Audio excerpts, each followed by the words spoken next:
ஜீ தமிழ்ல ரொம்பவே சூப்பரா போயிட்டு இருந்த சீதாராமன் சீரியல் முடிய போகுது அப்படின்னு கேட்டதுமே எல்லாருக்குமே லைட்டா ஹார்ட் அட்டாக் வந்துருச்சு அப்படின்னு தான் சொல்லணும். ஏன்னா அந்த அளவுக்கு எல்லாருக்கும் ரொம்ப பிடிச்ச சீரியல். இன்ஃபேக்ட் ஆரம்பிச்சு ஒரு வருஷம் கூட ஆகல, அதுக்குள்ள ஏன் முடிக்க போறீங்க அப்படின்ற மாதிரி தான் எல்லாருக்குமே தோணுது. பட் இந்த சீரியலை முடிக்க போறாங்க. ஆல்மோஸ்ட் 1 இயர் கம்ப்ளீட் ஆயிடுச்சு அப்படின்னு நினைக்கிறேன். ஸோ சீரியலை முடிக்க போறாங்க.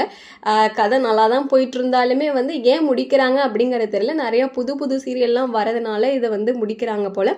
அட்லீஸ்ட் ஆஃப்டர்நூன் ஸ்லாட்லையாவது வச்சுக்கலாம்ல அப்படின்ற மாதிரி சில ஃபேன்ஸ்லாம் அவங்களோட கமெண்ட்ஸை சொல்லிட்டு இருக்காங்க. பட் இருந்தாலும் இப்போ என்ன நடக்குது அப்படின்னு பார்த்தீங்கன்னா, சீதாராமன் செட்டில் இருக்க எல்லாருமே, அதாவது பிரியங்கா அண்ட் டிசோசா, டிசோசா, அதுக்கப்புறமா நம்ம ராதிகா, இவங்க எல்லாருமே சேர்ந்து அந்த நடிக்குவாங்க இல்லையா, அவங்க எல்லாருமே சேர்ந்து ஃபோட்டோ எடுத்திருக்காங்க. இதை பார்க்கும்போது லைட்டாக கண் கலங்குது.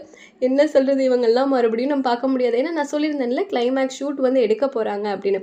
ஸோ அதனுடைய ஷூட் எடுத்து முடிச்சுட்டாங்க. நம்ம ஹீரோ பார்த்தோன்னா போலீஸ் கெட்டப்பில் செம்மையாக இருக்கிறாரு. ஸோ பார்க்குறதுக்கு கஷ்டமாக இருக்குது. எல்லோரும் ஹாப்பியாக போஸ்ட் கொடுத்துட்ருக்காங்க. அவங்களுக்கும் நிச்சயமாக கஷ்டமாக தான் இருக்கும். ஏன்னா 1 இயர் தான் ஆல்மோஸ்ட் இது கம்ப்ளீட் ஆகிருக்கு.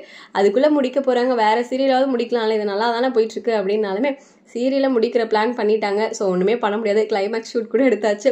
ஸோ இந்த செட்டை நம்ம கண்டிப்பாக மிஸ் பண்ண போகிறோம் அப்படிங்கிற எந்த ஒரு டவுட்டுமே கிடையாது. ஸோ நீங்கள் சீதாராமன் சீரியல் பார்க்குறீங்களா? இதை முடிக்கிறத பற்றி உங்களோட கருத்து என்ன? முடிக்கட்டுமா வேண்டாமா? கமெண்ட்டில் பளிச்சுன்னு பதிலை சொல்லுங்கள்.